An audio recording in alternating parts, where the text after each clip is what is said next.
بالله من الشيطان الرجيم بسم الله الرحمن الرحيم high, আমি অতীত এবং অ্যাক্ট অ্যান্ড রিয়েক্ট চ্যানেলে আপনাকে স্বাগতম। চ্যানেলটি নতুন। এখানে সাধারণত বিভিন্ন দেশের এবং বিভিন্ন ভাষার বিভিন্ন কন্টেন্টের উপর রিয়াকশন করা হয় এবং রিভিউ করা হয়, যেগুলো একটু কঠিন বিষয়। তো আজকে যে ভিডিওটাতে রিয়াক্ট করা হবে সেটা হচ্ছে ফাপড়বাজ যখন গ্যারাকলে। এটা ধ্রুব টিভির একটি ভিডিও। ভিডিওটিতে 2 লাখের উপর ভিউ রয়েছে এবং এটা ভিডিওটি ব্যাচেলর পয়েন্টের একটি ফানি ভিডিও। ব্যাচেলর পয়েন্ট নাটকটি আমি আসলে সেভাবে দেখিনি, তবে আমার এক কাজিন আমাকে প্রায় জোর করেই সিজন 2-3 শুরু পর্যন্ত দেখাইছিল, যে যখন কুরবানি ঈদের ওদের একটা স্পেশাল ছিল সেই পর্যন্ত আর কি। তো আর দেরি না করে ভিডিওটি দেখি, কেমন লাগবে।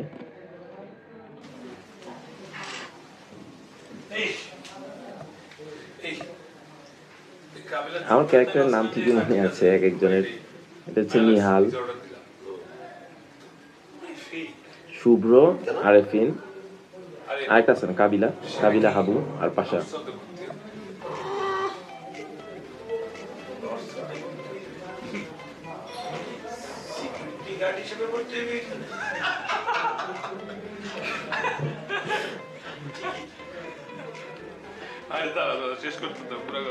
আচ্ছা, আসলে আমি একবার যখন আমরা ভার্সিটিতে ভর্তি হই আর কি, তো তখন আমাদের এক ফ্রেন্ড ছিল। তো মানে জাস্ট ফান করেই বলা যে তোর কাছে তো ফর্মও বিক্রি করবে না, এরকম আর কি, মানে একজন খ্যাপানোর জন্য আর কি। তো এটা দেখে সেটার কথা মনে পড়লো যে ওই সময় সম্ভবত নর্থ সাউথই সবচেয়ে ব্যয়বহুল ছিল প্রাইভেট ভার্সিটিগুলোর মধ্যে। শুধু সেটা না, সেটা কি অস্ট্রেলিয়া যাবে আইএলটিএস করতে? অস্ট্রেলিয়া যাবে আইএলটিএস করতে। আইএলটিএস করে যাবে না, যে করবে। এটা তো কাবিলাও জানে না, কাবিলা ছোট ভাইও জানে না, তারা অস্ট্রেলিয়া যাবে আইএলটিএস করতে। ও আচ্ছা, এটা হচ্ছে সেই পর্বটা যেটার মধ্যে হচ্ছে কাবিলা ওর ছোট ভাইকে নিয়ে খুব গর্ব করে যে ও এইটা করবে সেটা করবে। তো শিমুল সম্ভবত।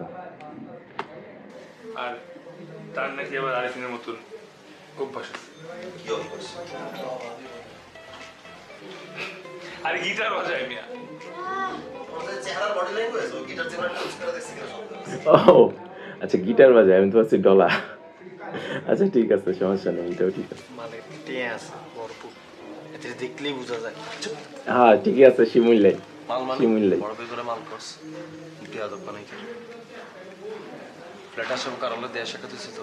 হ্যাঁ ওই নাম তো এই করেছে। হ্যাঁ আচ্ছা এই করে। আচ্ছা কি কুত্তা কামড়েছে?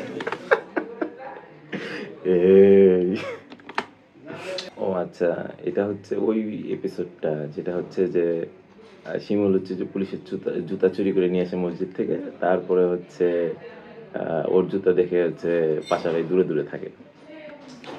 এবারে তোর গেম খেলতেছি, দাঁড়া খেলুম ভাই খেলুম। হাতে রায় কই দিছি যে ডিফেন্স দেখতে উল্টায় ভয় পাই দিদি।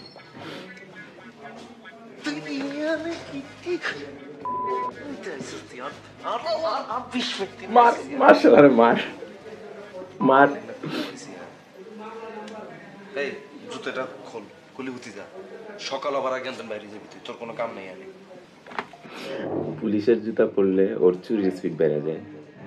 এই জুতা কিন্তু চুরি যায়, ঠিক আছে। আমার যতটুকু মনে আছে যে লাস্ট 2-3টা এই কিছুক্ষণের মধ্যেই, মানে কয়েক পর্বের মধ্যেই এই জুতা হচ্ছে চুরি যায় এবং সবার নজর যায় হচ্ছে পাশার দিকে, এবং শিমুল পাশাকে হচ্ছে কন্টিনিউয়াসলি মানে ওর দিকে তাকায়, ওর দিকে ঘুরে বিভিন্নভাবে বোঝানোর চেষ্টা করে আর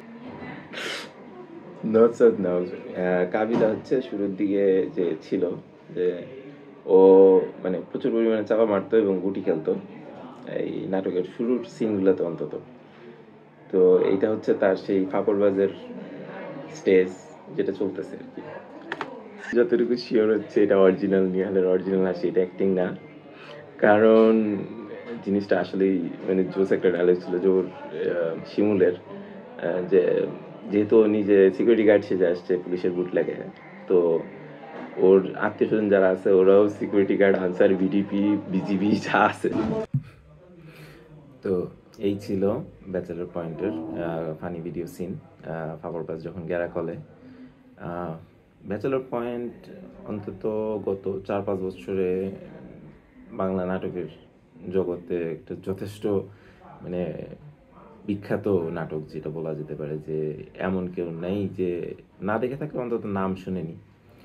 তো এই নাটক দিয়ে হচ্ছে যে জিয়াউল হক যে পলাশ, উনি খুব স্বনামধন্যতা পেয়েছেন, এবং যে নতুন চরিত্রগুলো শিমুল, তারপর পাশা ভাই এবং কাবিলা, এগুলো প্রচণ্ড পরিমাণে জনপ্রিয়তা পেয়েছে। তো আজকের মতো এটাই ছিল ভিডিও। যদি ভালো লেগে থাকে তাহলে অবশ্যই লাইক দিবেন, এবং নিয়মিত এই ধরনের ভিডিও পেতে সাবস্ক্রাইব করবেন আশা করি। তো সকলকে ধন্যবাদ এবং শুভ নববর্ষ, ইংরেজি happy new year. Okay, thank you. আসসালামু আলাইকুম রহমতুল্লাহি ওয়া বারাকাতুহু। জাযাকাল্লাহু খাইরান।